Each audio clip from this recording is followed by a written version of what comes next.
주말이 다 지나고 월요일 아침이 밝았지만 머리맡 서랍장 위에 놓인 낡은 스마트폰은 끝내 울리지 않았습니다. 화면에는 내 딸 지은이라는 이름 대신 쓸데없는 대출 광고 문자 두 통만 덩그러니 떠 있었죠. 엄마, 거기가 동년배 친구들도 많고 프로그램도 많아서 혼자 계시는 것보다 훨씬 재밌을 거야. 내가 주말마다 꼭 면회 갈게. 요양원 입소 첫날, 딸이 내 손을 꼭 쥐고 눈물을 글썽이며 했던 그 말. 하지만 매주 오겠다던 그 약속은 한 달이 지나자 격주가 되었고 어느새 발길이 끊긴 지 벌써 석 달째에 접어들고 있었습니다. 창밖으로 떨어지는 가을 낙엽을 바라보며 71살의 김정자 어머니는 자신의 짐이 든 작은 가방을 무릎 위에 올려놓고 하염없이 쓰다듬었습니다. 정자 어머니는 젊은 시절 남편을 갑작스러운 사고로 먼저 떠나보냈습니다. 그 후 30년이 넘는 세월 동안 동네 시장 어귀에서 비가 오나 눈이 오나 매일 새벽 4시에 일어나 칼국수 국물을 우려내며 억척스럽게 살았습니다. 머리카락과 옷깃에 깊게 밴 멸치 비린내가 창피할 법도 했지만 오직 외동딸 지은이 하나만큼은 남부럽지 않게 키우겠다는 일념 하나뿐이었습니다. 딸이 서울의 번듯한 대학에 합격했을 때, 그리고 좋은 직장에 들어가 다정한 사위와 결혼식을 올리던 날, 정자 어머니는 평생 흘릴 눈물을 그날 다 흘린 듯 기뻐했습니다. 이제 내 할 일은 다 했다. 내 인생의 유일한 훈장은 우리 지은이다. 그녀는 그렇게 굳게 믿었습니다. 세월이 흘러 무릎 연골이 다 닳아 더 이상 서서 일하기조차 힘들어지자 65의 나이에 정자 어머니는 평생을 바친 낡은 식당을 정리했습니다. 때마침 딸 지은이가 첫 아이를 낳고 복직을 고민하며 힘들어하던 시기였죠. 엄마, 남의 손에 핏덩이 맡기려니 너무 불안해. 엄마가 우리 집에 와서 수아 좀 봐주면 안 될까? 그 말 한마디에 정자 어머니는 평생을 살아온 정든 동네를 미련 없이 떠나 딸 부부가 사는 낯선 신도시 아파트로 짐을 합쳤습니다. 다시 시작된 늦깎이 육아와 끝없는 가사노동. 하지만 사랑하는 딸의 짐을 덜어줄 수 있다는 생각에 매일 밤 쑤시는 무릎에 파스를 덕지덕지 붙여가면서도 손녀를 업어 키웠습니다. 사위가 퇴근할 시간이 되면 행여나 밥상머리에서 불편할까봐 불이 나게 주방을 치워두고 방으로 쏙 들어가주는 것이 그녀의 조용한 배려였습니다. 하지만 손녀 수아가 초등학교에 입학하고 제 앞가림을 하기 시작하면서 크고 화려한 아파트 안에서 정자 어머니의 자리는 조금씩 애매해지기 시작했습니다. 딸 부부의 퇴근 시간에 맞추어 따뜻한 찌개를 끓여놓고 기다려도 밖에서 저녁을 먹고 들어오는 날이 잦아졌습니다. 주말이면 젊은 세 식구가 캠핑을 가거나 나들이를 나갔고 정자 어머니는 엄마는 다리 아파서 그런데 오래 걸으면 힘들어. 너희들끼리 재밌게 놀다 와. 라며 텅 빈 거실을 홀로 지키는 날이 많아졌습니다. 거실 소파에 우두커니 앉아 홈쇼핑 채널만 의미 없이 돌리다가도 사위의 발소리가 들리면 서둘러 방으로 들어가 방문을 닫는 것이 그녀의 새로운 일상이 되었습니다. 그러던 어느 날 저녁이었습니다. 식탁을 닦고 과일을 깎아 내놓으려던 정자 어머님은 반쯤 열린 안방문 너머로 새어나오는 딸 부부의 낮은 목소리를 듣게 됩니다. 수아도 이제 다 컸는데 장모님도 하루 종일 우리 눈치만 보시는 것 같고 당신도 이제 좀 홀가분하게 당신 인생 살아야지. 사위의 조심스러운 말이었습니다. 그리고 이어진 딸 지은이의 한숨 섞인 대답. 나도 알아. 근데 엄마 혼자 계시게 하려니 마음이 안 좋아서 그렇지. 요즘 시설 좋은 프리미엄 요양원 같은 데가 차라리 어르신들끼리 어울리기도 좋고 낫다고 하긴 하던데. 그 순간 사과가 담긴 쟁반을 들고 서 있던 정자 어머니의 거칠고 주름진 손이 미세하게 떨렸습니다. 자신이 사랑하는 딸의 짐이 되고 있다는 사실, 그리고 딸이 내심 자신이 떠나주기를 바라고 있다는 그 서늘한 진실이 낡은 가슴을 쿵 하고 내리쳤기 때문입니다. 하지만 정자 어머니는 아무 소리도 내지 못한 채 모른 척 발걸음을 돌려 어두운 주방으로 돌아왔습니다. 평생을 바쳐 키운 자식에게 짐짝 취급을 받는 늙은 어미가 될 수는 없었으니까요. 그것이 평생 헌신만 해온 대한민국 부모들의 마지막 남은 서글픈 자존심이었습니다. 그날 밤을 뜬 눈으로 하얗게 지새운 정자 어머니는 다음 날 아침 식탁에서 먼저 입을 열었습니다. 지은아, 엄마 이제 요양원 같은 데 들어가고 싶다. 동네 노인정 가보니까 거기가 친구들도 많고 밥도 삼시세끼 다 챙겨주고 노인네들 살기엔 천국이라더라. 하루 종일 너희들 빈집 지키는 것도 하루 이틀이지. 나도 이제 내 또래들이랑 말동무하면서 편하게 늙고 싶어. 딸 지은이는 화들짝 놀라며 엄마, 갑자기 그게 무슨 소리야? 라고 손사래를 쳤지만 정자 어머니는 딸의 흔들리는 눈동자 깊은 곳에서 순식간에 스쳐 지나가는 묘한 안도감을 읽고야 말았습니다. 자식이 어미를 버리는 것처럼 죄책감을 느끼게 하고 싶지 않아 어머니는 오히려 목소리를 높여 짐짓 억지를 부렸습니다. 결국 못 이기는 척 딸 부부는 시외곽에 위치한 꽤 번듯한 프리미엄 요양원을 알아보고 예약을 마쳤습니다. 입소하는 날 딸은 미안함 때문인지 백화점에서 비싼 메이크업 패딩 점퍼를 하나 사서 어머니 품에 안겼습니다. 엄마, 여기 시설 진짜 좋대. 밥도 영양사가 다 짜주고 종이접기나 노래교실 같은 프로그램도 많아서 혼자 아파트에 계시는 것보다 훨씬 재밌을 거야. 내가 매주 주말마다 수아 데리고 꼭 면회 올게. 알았지? 딸의 눈물 섞인 다짐에 정자 어머니도 눈시울을 붉히며 고개를 끄덕였습니다. 정말 그럴 줄 알았습니다.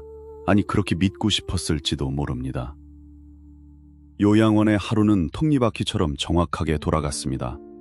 아침 알포시 기상, 8시 아침 식사, 역없이 실내 체조, 오후 2시 미술 치료. 정해진 시간표대로 움직이는 일상은 겉보기엔 평화로웠습니다. 하지만 화려한 샹들리에가 걸린 요양원 로비도 영양 듬뿍 담긴 식판도 뻥 뚫린 가슴 속 바람을 막아주진 못했습니다. 정자 어머니의 진짜 하루는 낡은 스마트폰 배터리를 100%로 꽉 채워놓고 진동이 아닌 벨소리로 가장 크게 맞춰두는 것으로 시작되었습니다. 행여나 화장실에 간 사이 딸에게서 전화가 올까봐 휴대폰을 주머니에 우겨넣고 다녔죠. 처음 한 달은 약속대로 매주 주말마다 딸 부부가 찾아왔습니다. 좋아하는 영양갱과 바나나 우유를 잔뜩 사들고 와서 두어 시간씩 수다를 떨다 갔습니다. 그때마다 정자 어머니는 요양원 휴게실에서 다른 노인들이 다 들으라는 듯 헛기침을 하며 자랑을 늘어놓았습니다. 아휴, 바쁜데 뭐하러 매주 오니? 우리 사위가 회사에서 높은 사람이라 쉴 틈도 없는데 수아 학원 가야지. 어서 가봐라. 속으로는 단 1분이라도 더 있다 가길 간절히 바랬으면서도 겉으로는 자식의 어깨를 으쓱하게 해주고 싶은 늙은 어미의 서글픈 허세였습니다. 하지만 2달째 접어들자 면회는 격주로 뜸해졌고 전화를 걸면 엄마, 지금 회의 중이야. 이따 걸게. 하고 다급하게 끊어지는 일이 잦아졌습니다. 급기야 3달째가 되자 딸의 방문은 완전히 끊겼습니다. 주말이면 정자 어머니는 딸이 사다 주고 간 이제는 유통기한이 간당간당한 바나나 우유를 만지작거리며 창밖 주차장만 하염없이 내다보았습니다. 우리 딸이 요새 승진을 해서 아주 눈코 뜰 새가 없대. 높은 자리 올라가니 아랫사람들 챙기느라 주말도 없다네. 휴게실 소파에 앉아 묻지도 않은 변명을 늘어놓는 정자 어머니의 목소리는 미세하게 떨리고 있었습니다. 그때 건너편 안락 의자에 앉아 조용히 바둑 잡지를 넘기던 76의 박영감님이 안경 너머로 정자 어머니를 물끄러미 쳐다보았습니다. 은행 지점장 출신이라는 박영감님은 요양원에서 2년째 지내며 웬만한 노인들의 속사정은 다 꿰뚫어보는 무뚝뚝하지만 예리한 어르신이었습니다. 그는 창밖만 쳐다보는 정자 어머니의 처연한 뒷모습을 보며 쯧쯧 혀를 찼습니다. 무언가 단단히 착각하고 있는 이 답답한 할머니에게 언제쯤 저 서늘한 현실을 알려주어야 할지 타이밍을 재고 있는 듯했습니다. 계절이 바뀌어 창밖에 앙상했던 나뭇가지에 푸른 잎이 돋아나기 시작했지만 정자 어머니의 시간은 딸이 마지막으로 다녀간 그 쌀쌀했던 늦겨울에 멈춰 있었습니다. 넉 달이 지나고 5달째가 되자 그녀의 일상에는 미세하지만 뚜렷한 변화들이 생겨났습니다. 식사 시간에 제일 좋아하던 고등어 조림이 나와도 반찬을 뒤적거리기만 할 뿐 숟가락을 일찍 내려놓기 일쑤였습니다. 방 안의 텔레비전은 항상 켜져 있었지만 시선은 허공을 떠돌았고 하루에도 수십 번씩 안경알을 닦으며 스마트폰 화면이 깜빡이지는 않는지 확인하는 버릇이 생겼습니다. 딸이 사주고 간 그 비싼 메이크업 패딩 점퍼는 날이 제법 풀렸음에도 불구하고 늘 그녀의 침대 머리맡을 지키고 있었죠. 마치 그 묵직한 옷을 끌어안고 있으면 딸의 온기라도 전해지는 것처럼 말입니다. 어느 화창한 봄날 오후, 요양원 1층 로비는 주말을 맞아 면회온 가족들로 북적였습니다. 삼삼오오 모여 앉아 과일을 깎아 탄 장면이 참 독특했습니다. 정자 어머니는 뱃살이 보이는 등에 불타오르고 마른 얼굴에는 눈물. 정자 어머니가 당황하여 어색하게 웃어 보이려 하자 박 영감님은 돋보기 안경을 쓱 치켜 올리며 특유의 가라앉은 목소리로 입을 열었습니다. 김할머니, 내 평생 은행 창고에 앉아서 수만 명의 사람들 돈 굴러가는 거 구경하면서 깨달은 진리가 딱 하나 있어. 사람 마음이라는 게 참 간사해서 돈하고 시간을 어디다 쓰는지를 보면 그 속이 훤히 다 보인다는 거요. 정자 어머니는 흠칫 놀라 박 영감님을 쳐다보았습니다. 영감님은 창밖에 북적이는 면회객들을 무심하게 턱으로 가리키며 말을 이었습니다. 바빠서 못 온다는 거, 그거 다 새빨간 거짓말이요. 아무리 눈코 뜰 새 없이 바빠도 지들 자식 새끼 아프면 만사체 쳐두고 병원으로 달려가는 게 사람 마음 아니요? 김할머니 딸이 안 오는 건 바빠서가 아니야. 그냥 안 오는 게 자기들 살기 더 편하니까 안 오는 거요. 전곡을 찔린 정자 어머니의 얼굴이 벌겋게 달아올랐습니다. 아, 영감님이 우리 지은이를 언제 봤다고 그런 섭섭한 소리를 한대요. 우리 딸은 그런 애가 아니요. 지엠이 끔찍이 생각하는 애란 말이요. 발끈하며 자리에서 일어나려 했지만 덜덜 떨리는 두 다리가 마음처럼 움직여주질 않았습니다. 박 영감님은 흔들림 없는 눈빛으로 정자 어머니를 똑바로 응시하며 가장 아픈 쐐기를 박았습니다. 김할머니, 자식들한테 침 안 대려고 여기 들어온 거 나도 알고 여기 있는 늙은이들 다 알아. 근데 할머니가 아주 단단히 착각하고 있는 게 있어. 할머니는 자식 편하라고 피눈물 삼키며 스스로 감옥에 걸어 들어온 거지만 자식들 눈에는 그냥 돈 주고 맡기는 안전한 보관소에 엄마를 둔 것뿐이요. 매달 시설에 돈 입금하니 지들 할 도리 다 했다고 면죄부 받았다고 생각하는 거라니까? 언제까지 그 오지도 않을 전화기만 붙들고 피말라 죽어갈 거요? 그 서늘하고도 뼈아픈 사실, 그것은 지난 6개월 동안 정자 어머니 스스로도 마음속 가장 깊은 곳에서 어렴풋이 눈치채고 있었지만 차마 인정하면 자신이 무너져 내릴 것 같아 겹겹이 포장해두었던 그 끔찍한 진실이었습니다. 딸은 자신을 그리워하지 않는다. 오히려 내가 없는 자신들만의 오붓하고 자유로운 삶에 완벽하게 적응해버렸다. 그 사실이 박 영감님의 입을 통해 날선 비수가 되어 가슴에 내리꽂히자 정자 어머니가 쥐고 있던 쌍화탕병이 파르르 떨리기 시작했습니다. 정자 어머니는 파르르 떨리는 손으로 쥐고 있던 쌍화탕병을 테이블 위에 탁 소리가 나게 내려놓았습니다.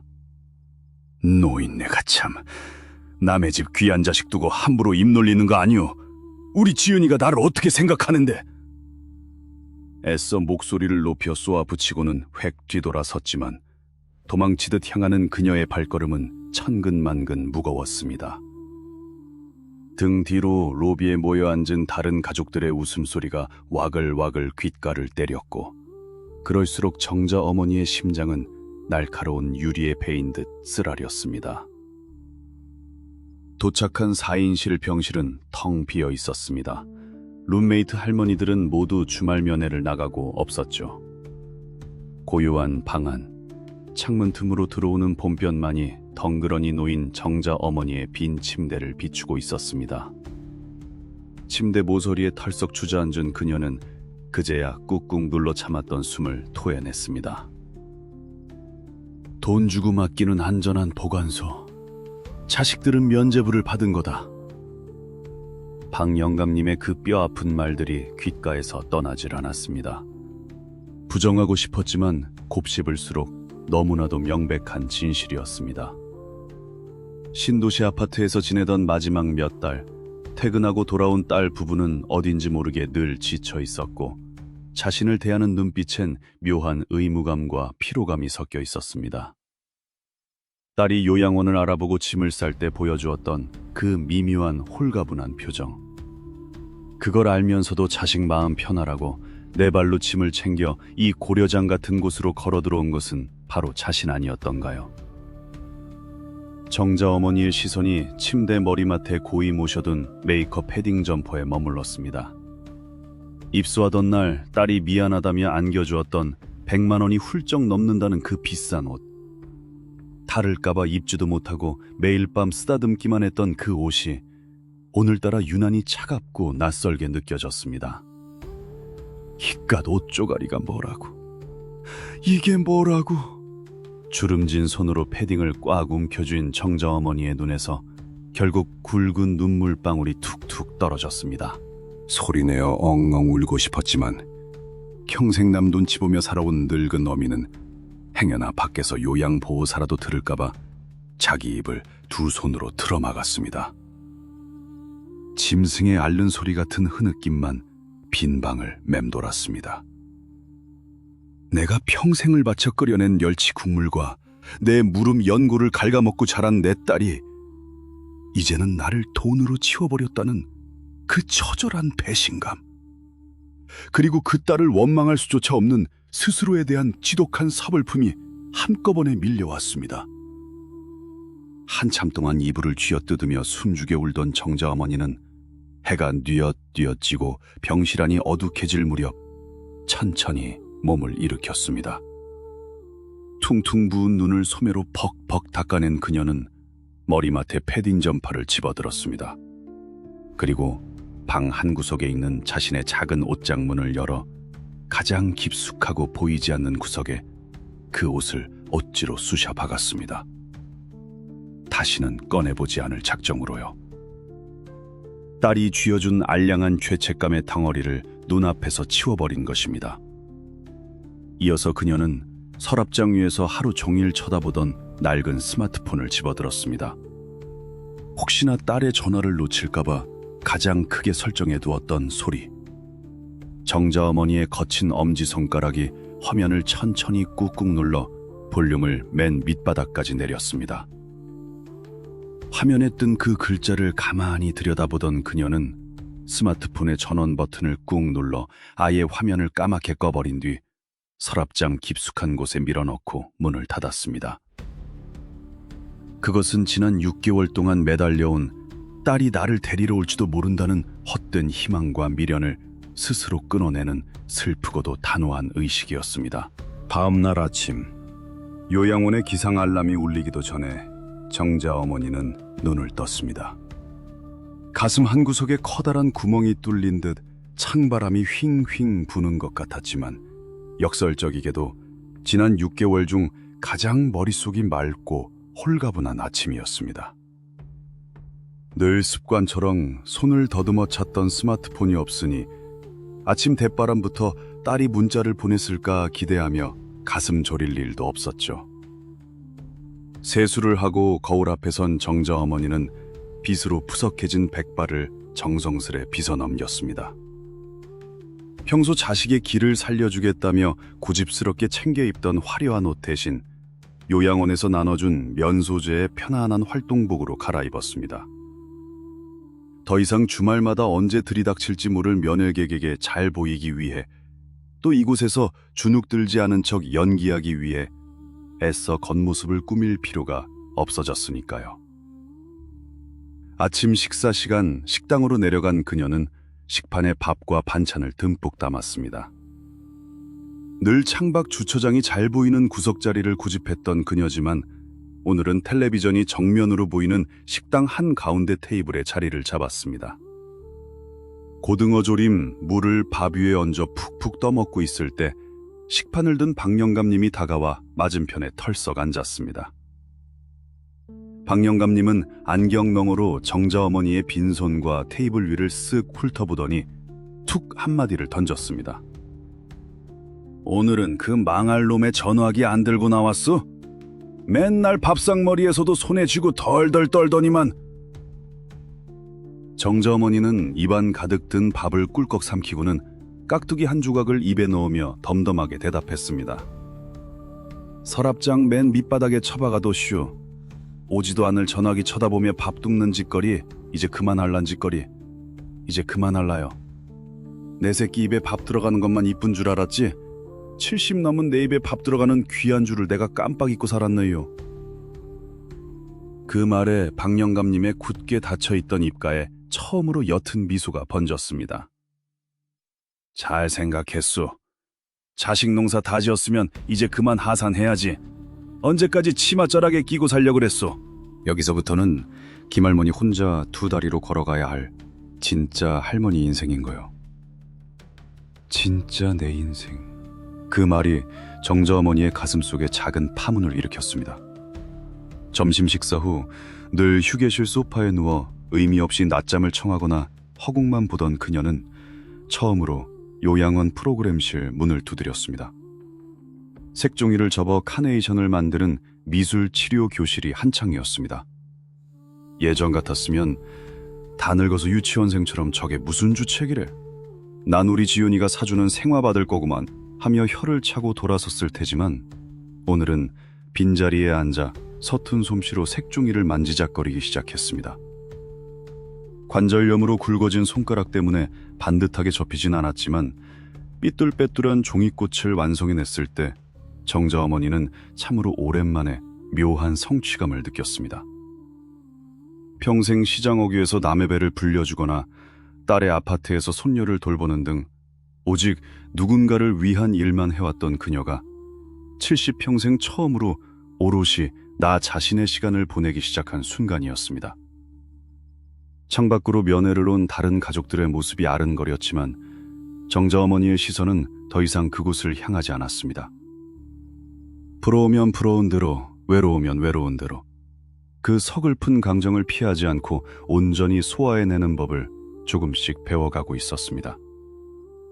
자식이 내 인생의 전부이자 유일한 훈장이라는 지독한 환상에서 깨어나 주름진 맨얼굴로 현실과 마주선 71살의 씁쓸하고도 눈부신 홀로서기가 시작되고 있었습니다. 시간이 흘러 여름의 문턱에 다다랐을 무렵 정자 어머니의 생활은 몰라보게 달라져 있었습니다. 오매불망 창밖만 바라보며 자식을 기다리던 수동적인 기다림의 시간은 사라지고 요양원의 시간표에 맞춰 자신의 하루를 꽉 채워가는 능동적인 일상이 그 자리를 대신했습니다. 아침이면 제일 먼저 일어나 요양원 뒷뜰을 한 바퀴 도는 산책으로 굳은 관절을 풀었고 오후에는 노래교실이든 원예치교든 빠지지 않고 참석했습니다. 물론 여전히 무릎은 쑤셨고 낯선 사람들과 어울리는 것이 피곤할 때도 있었지만 정자 어머니는 억척스럽게 시장 바닥에서 칼국수를 팔던 그 시절의 생기를 조금씩 되찾아가고 있었습니다. 그러던 어느 날 요양원에 새로운 입소자가 들어왔습니다. 갓 70을 넘긴 듯한 곱상한 외모의 최할머니였습니다. 최할머님은 짐을 풀기도 전부터 침대 모서리에 걸터앉아 훌쩍훌쩍 눈물만 훔치고 있었습니다. 우리 아들이 요번 프로젝트만 끝나면 금방 다시 모시러 온다고 했어. 내가 여기서 이렇게 궁상 떨고 있을 사람이 아닌데. 최할머니의 그 서글픈 중얼거림을 우연히 복도에서 듣게 된 정자 어머니의 발걸음이 우뚝 멈췄습니다. 불과 몇 달 전 비싼 메이크업 패딩 점퍼를 끌어안고 오지도 못하고 돌아가셨던 그녀의 어머니. 정말 믿기 어려운 일이 합니다. 자식이 내 인생의 구원자라도 되는 줄 알고 착각하다가 뼈저리게 배신감 느끼고 나서야 제정신 차리는 거지. 당영감님은 커피를 한 모금 넘기고는 평소보다 조금 더 진지한 목소리로 정자 어머니를 향해 말을 이었습니다. 김할머니, 내가 은행에 있으면서 늙어서 비참해지는 사람들 수두룩하게 봤소. 그 사람들 공통점이 뭔지 아오? 자식한테 집 사주고 사업자금 대주고 손주들 학원비까지 털어주면서 내 노후는 자식들이 책임져 주겠지 하는 미련한 기대를 품었다는 거요. 자식한테 들어간 돈은 내 돈이 아니여. 그냥 허공에 뿌린 세금 같은 거지. 그 말이 정자 어머니의 가슴 한 구석을 묵직하게 찔렀습니다. 사실 정자 어머니도 다리를 절며 식당을 정리할 때 평생 모은 돈으로 마련했던 작은 빌라 전세금을 빼서 딸 부부의 신도시 아파트 대출금을 갚는 데 보탰습니다. 어차피 같이 살 건데 내 돈이 네 돈이지 하는 마음이었습니다. 하지만 그 돈을 합치고 난 뒤부터 정자 어머니는 묘하게 딸 부부의 눈치를 보게 되었고 지금 이 요양원 비용마저 딸의 카드로 결제되고 있다는 사실이 그녀를 한없이 작아지게 만들었던 것입니다. 내 수중에 내 이름으로 된 돈이 단돈 100만 원이라도 있어야 이 요양원 구석에서도 사람 대접받고 내 목소리 내며 살 수 있는 거요. 자식 돈으로 여기 앉아 있으니 면회 안 와도 섭섭하단 소리 한번 시원하게 못하고 끙끙 앓는 거 아니오. 박 영감님의 날카로운 지적에 정자 어머니는 반박할 말을 찾지 못했습니다. 너무나도 정확한 팩트였기 때문입니다. 내가 내 돈이 없으니 딸이 바쁘다는 핑계로 찾아오지 않아도 그래, 내 요양원비 대느라 고생하는데 내가 참아야지 라며 스스로를 깎아내리고 합리화했던 자신의 모습이 스쳐 지나갔습니다. 방으로 돌아온 정자 어머니는 옷장 깊숙한 곳에 숙여두었던 낡은 손가방을 꺼냈습니다. 꼬깃꼬깃 접어든 낡은 통장 하나가 들어있었습니다. 식당을 할 때 혹시 몰라 비상금으로 부어두었던 이제는 이자도 거의 붙지 않는 청약 저축 통장이었습니다. 잔고는 3천만 원 남짓. 딸에게 차마 다 주지 못하고 내 장례비로나 써야지 하며 몰래 숨겨두었던 마지막 생명줄이었습니다. 정자 어머니는 주름진 손으로 그 통장의 표지를 가만히 쓰다듬었습니다. 그래, 내 장례비는 무슨 얼어 죽을 장례비. 죽고 나서 뮤자리 좋은데 쓰면 뭐여. 살아서 떳떳해야지. 그녀는 다짐한 듯 통장을 챙겨 들고 요양원 사무실로 향했습니다.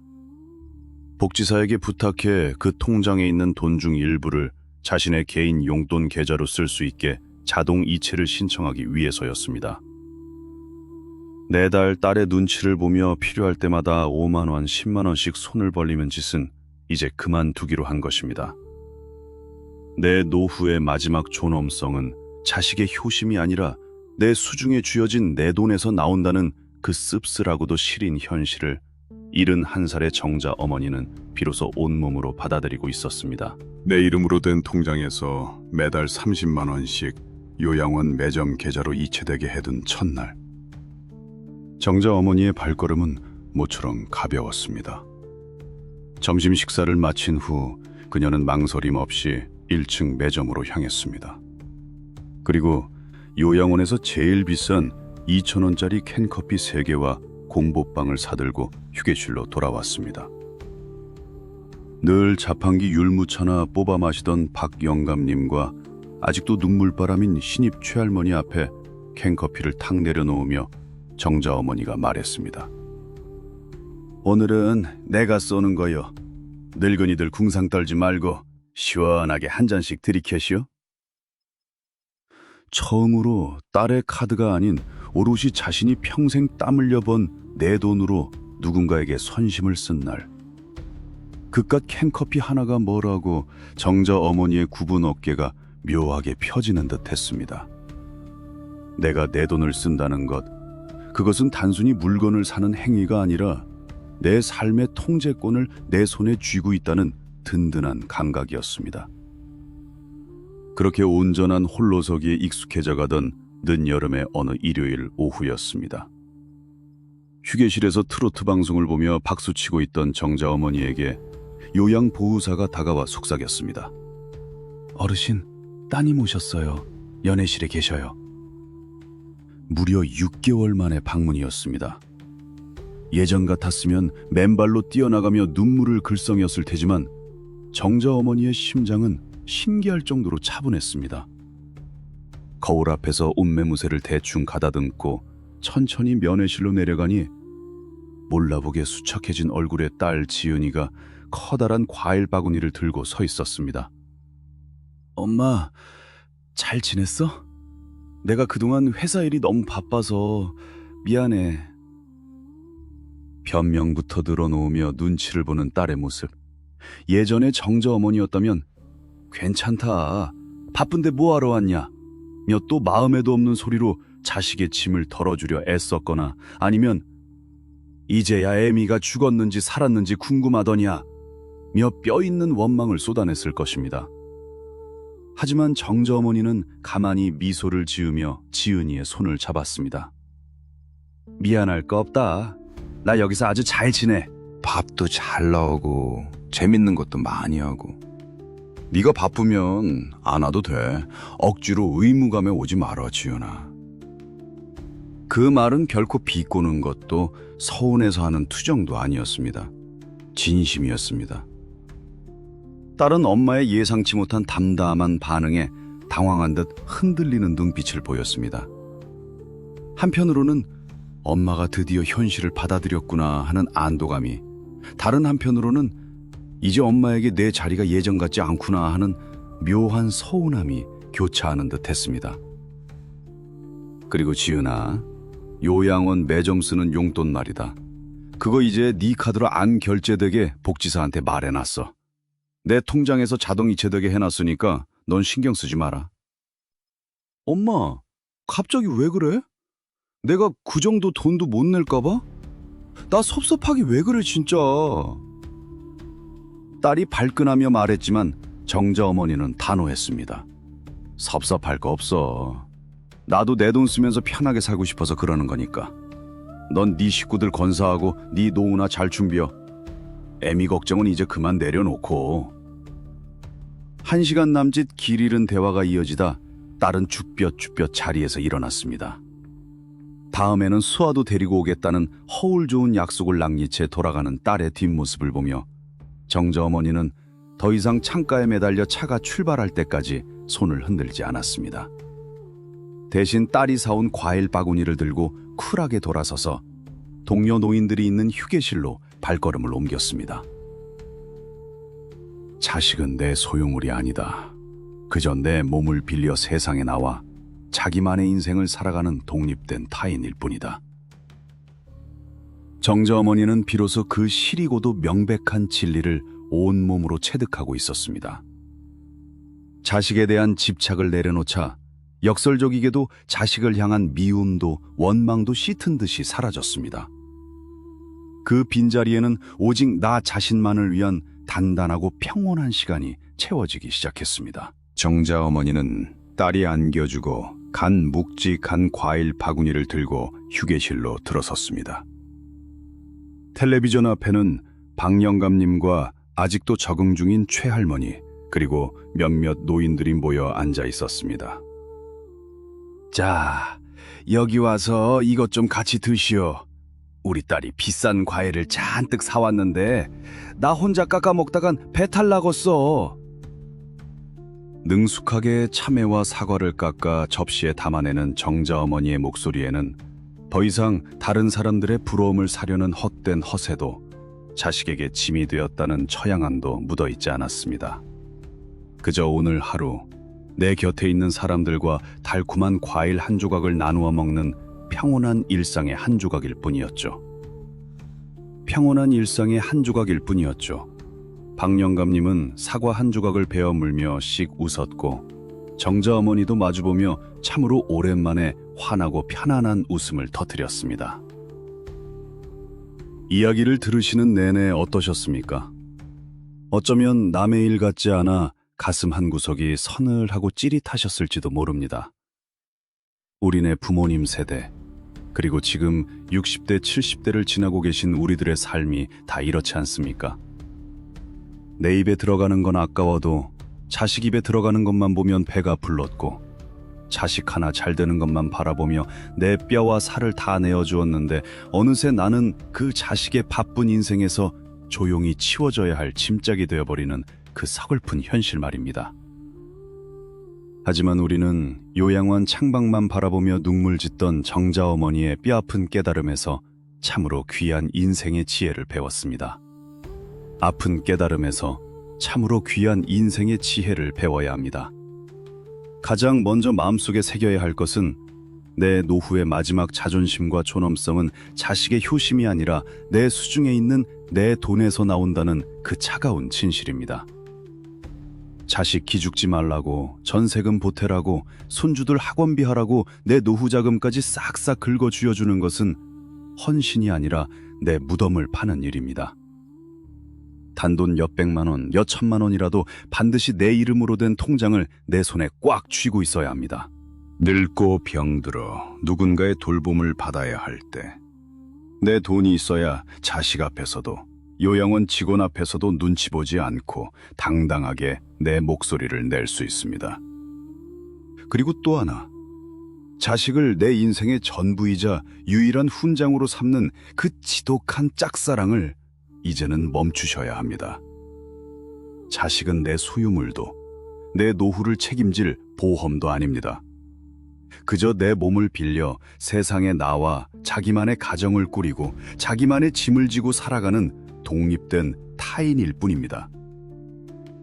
명절에 오지 않는다고, 주말에 안 찾아온다고 서운해하며 오지도 않을 전화를 기다리는 대신 오늘 내 곁에 있는 친구들과 따뜻한 밥 한 끼 나누고 믹스커피 한 잔에 크게 웃으실 수 있어야 합니다. 자식을 향한 기대를 내려놓고 온전히 거리를 두는 순간 서운함은 사라지고 비로소 내 삶이 자유로워집니다. 요양원 창밖으로 붉게 저무는 노을을 바라보는 정자 어머니의 굽은 뒷모습은 이제 더 이상 외롭거나 처량해 보이지 않습니다. 평생을 자식이라는 무거운 짐을 업고 걸어왔지만 이제 남은 생만큼은 오롯이 자신의 두 다리로 버티며 당당하게 걸어가려 하기 때문입니다. 지금 곁에 있는 거울을 한번 가만히 들여다보시겠습니까? 그 안에는 평생 가족을 위해 희생하느라 주름지고 작아진, 그러나 그 누구보다 치열하고 훌륭하게 살아온 당신이 서 있을 것입니다. 이제는 자식의 뒷모습만 하염없이 바라보며 기다리는 낡은 삶을 끝내고 스스로를 따뜻하게 꽉 안아줄 때입니다. 오늘 이 정자 어머니의 이야기가 가슴에 와 닿으셨다면 곁에 있는 소중한 친구분들이나 지인들에게 이 영상을 꼭 공유해 주십시오. 그리고 훗날 후회 없는 단단하고 존엄한 노후를 위해 오늘부터 나는 무엇을 챙기고 준비해야 할지 조용히 생각해보는 뜻깊은 하루가 되시기를 진심으로 바랍니다.